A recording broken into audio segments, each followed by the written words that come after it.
வணக்கம். நான் நகைச்சுவை ஸ்டண்ட் நடிகர் முத்துக்காலை. கீழ்ப்பாக்கம் கேஎம்சியில் எனது மனைவி பெயர் மாலதி, வயது 47.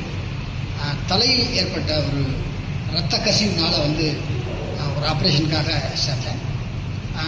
ஆப்ரேஷன் முடிஞ்சு கிட்டத்தட்ட ஒரு 17 நாள் ஆச்சு.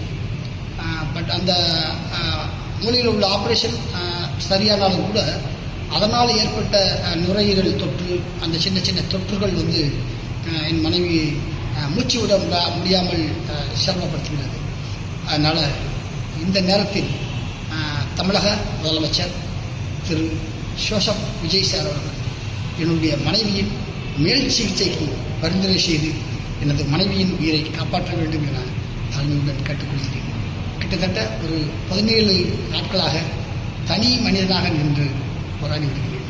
இந்த நேரத்தில் தமிழக முதலமைச்சர் ஜோசப் விஜய் சார் எனக்கு உதவி செய்தால் என்றென்றும் நன்றியோடு இருப்பேன். நன்றி.